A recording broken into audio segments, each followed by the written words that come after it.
Hi hello, ఎలా ఉన్నారు? అందరూ బాగున్నారా? సో ఈరోజు మన ఛానల్లో వచ్చేసి చికెన్ దమ్ బిర్యానీ ఎలా చేసుకోవాలో చూపిస్తాను రండి. సో ముక్క బాగా ఉడికేటట్టుగా అండ్ రైస్ కూడా బాగా పొడి పొడి వచ్చేటట్టుగా మసాలా డబల్ మసాలా వేసి బిర్యానీ చేద్దాం రండి. ఎలా చేయాలో చూద్దామా. ముందుగా ఒక గిన్నె పెట్టుకొని అందులో 2 గ్లాసులు బాస్మతి రైస్ వేసుకోవాలన్నమాట. అంటే 2 గ్లాసులు అంటే అర కిలో కన్నా కొద్దిగా ఎక్కువ అన్నమాట. సో 2 కిలోల బాస్మతి రైస్. ఇప్పుడు బియ్యం అన్నీ గ్లాస్తో కొలుచుకొని వేసుకున్న తర్వాత ఇప్పుడు మనం అందులోకి వాటర్ వేసుకొని 2-3 సార్లు కడుక్కున్న తర్వాత అందులోకి కొద్దిగా వాటర్ వేసేసుకొని సైడ్గా పెట్టుకోవాలి. ఇప్పుడు బిర్యానీ కావాల్సింది పెరుగు, గరం మసాలా, ధనియాల పౌడర్, పసుపు, ఓల్ గరం మసాలా, బిర్యానీ ఆకు అండ్ సాల్ట్, కారం, అల్లం వెల్లుల్లి పేస్ట్, నెయ్యి మరియు నూనె. తర్వాతకి పెప్పర్ పౌడర్ కూడా కొంచెం కావాలి. తర్వాత ఇప్పుడు ఎసరు పెట్టుకోవాలి. పొయ్యి మీద ఎసరు పెట్టుకున్న తర్వాత అందులోకి ఓల్ గరం మసాలా వేసుకొని అందులోకి బిర్యానీ ఆకు కూడా యాడ్ చేసుకోవాలి. మీ దగ్గర ఉంటే పుదీనా, కొత్తిమీర కూడా యాడ్ చేసేసుకోవచ్చు. ఇది వచ్చేసి ఆనియన్ ట్రిక్ అనమాట. బిర్యానీకి మనకి ఆనియన్స్ అనేవి బాగా పలుచగా రావాలి అంటే ఇలా గ్రిల్లర్తోని మనం మంచిగా గ్రిల్ చేసుకుంటే చాలా మంచిగా వస్తున్నాయి, సన్నగా వస్తాయి. సో మీరు కూడా ట్రై చేయండి.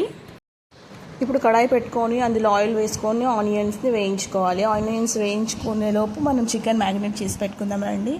సో చికెన్లోకి ఉప్పు, కారం, పసుపు, అల్లం వెల్లుల్లి పేస్ట్, ధనియాల మసాలా, గరం మసాలా, బిర్యానీ మసాలా మరియు పెరుగు కూడా యాడ్ చేసేసుకొని మంచిగా మిక్స్ చేసేసి పెట్టుకోవాలి. కారం కొద్దిగా పక్కన ఉంచుకోండి, లేకపోతే మళ్ళీ తర్వాతకు కొంచెం ఎక్కువ అవుతుంది.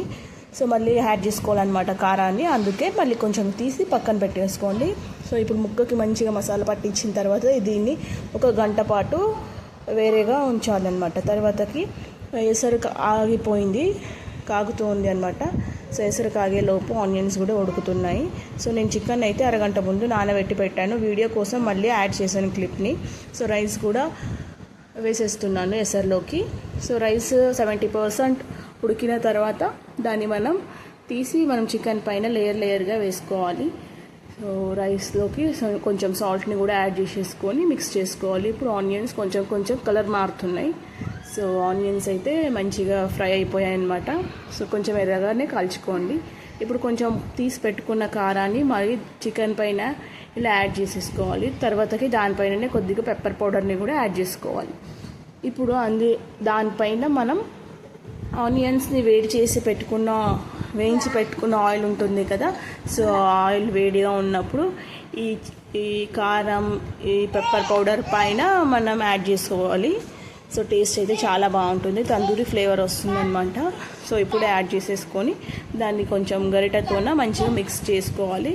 ఇప్పుడు ఈ చికెన్ మ్యారినేట్ చేసుకున్న చికెన్ని మనం పొయ్యి మీద పెట్టుకొని ఒక 5 మినిట్స్ దాకా దాన్ని ఉడికించుకోవాలి. సో ఇప్పుడు పొయ్యి మీద పెట్టేసుకుందాం రండి. సో పొయ్యి మీద పెట్టేశాను. దీన్ని ఒక 5 నిమిషాలు మంచిగా ఉడికించుకోవాలన్నమాట.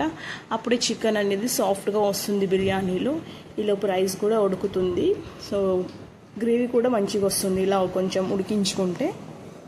సో అది కొంచెం ఉడికిన తర్వాత ఇప్పుడు మనం రైస్ని కూడా చెక్ చేసుకుందాము. రైస్ అయితే ఉడికిపోయాయి. ఇప్పుడు చికెన్లోకి వేసేసుకోవాలన్నమాట ఈ రైస్ని. ఈ రైస్ వేసుకోకన్నా ముందు 1 కప్పు ఎసర్ని కూడా యాడ్ చేసుకోవాలంటే బియ్యంని ఉడికించుకున్న వాటర్ మనం ఇప్పుడు చికెన్లోకి యాడ్ చేసుకోవాలి.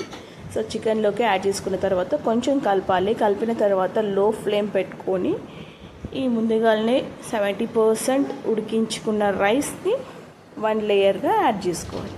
చూడండి నేను చిన్నగా పెట్టేశాను స్టవ్ని. ఫస్ట్ లేయర్గా నేను యాడ్ చేసేస్తున్నాను.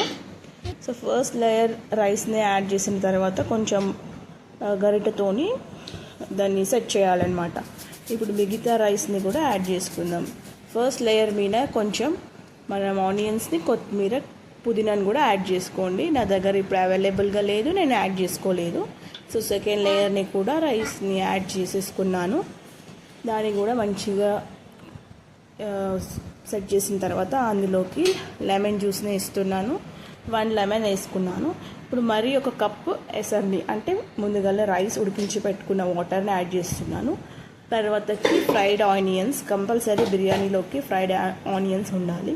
నా దగ్గర డ్రై పుదీనా ఉంటే దాన్ని కూడా యాడ్ చేస్తున్నాను. మీ దగ్గర ఫ్రెష్ పుదీనా ఉన్నా యాడ్ చేసుకోండి.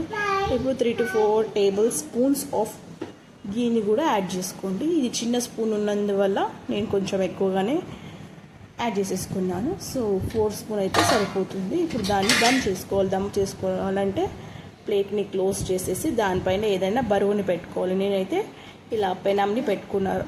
జొన్న రొట్టె చేసే పెనం ఉంటుంది కదా, ఆ పెనాన్ని పెట్టుకున్నాను అనమాట. ఇప్పుడు 5 minutes హై ఫ్లేమ్లో, ఒక 10 minutes లో ఫ్లేమ్లో మనం బిర్యానీని కనుక దమ్ చేసేసుకుంటే సో మనకి వేడి బిర్యానీ అయితే రెడీ అయిపోతుంది అనమాట. సో చూసేద్దాం. బిర్యానీ అయితే రెడీ అయిపోయింది. 15 minutes తర్వాత 15 minutes కానీ 20 minutes కానీ పెట్టుకోవచ్చు. కొంచెం గ్రేవీ ఎక్కువగా ఉంటే మనం ఎంతసేపు అయినా పెట్టుకోవచ్చు. అంటే ఎసరు కొంచెం ఎక్కువ యాడ్ చేస్తే ఒక 5 minutes ఎక్స్ట్రా పెట్టుకోండి. ఇప్పుడు వేడి బిర్యానీ అయితే రెడీ అయిపోయింది. ఫస్ట్ నేను లెగ్ పీస్ వచ్చేసింది అనమాట. సో మీరు ట్రై చేయండి, తప్పకుండా ట్రై చేయండి, టేస్ట్ చేయండి, ఎలా ఉందో చెప్పండి. ఇప్పుడు మనం బౌల్లోకి వేడి బిర్యానీని సర్వ్ చేసేసుకుందాం రండి. సో మీలో ఎవరికైతే బిర్యానీ చాలా ఇష్టం ఉందో చెప్పండి. సో నా వీడియోని లైక్ చేయండి, షేర్ చేయండి, సబ్స్క్రైబ్ చేయండి. ప్లీజ్ సబ్స్క్రైబ్ చేయండి, సపోర్ట్ చేయండి. Thank you for watching and bye. So happy Sunday అందరికీ. హ్యాపీగా బిర్యానీ చేసుకొని తినండి, హ్యాపీగా ఉండండి. సో ఇప్పుడైతే లెగ్ పీస్ని ట్రై చేద్దామా.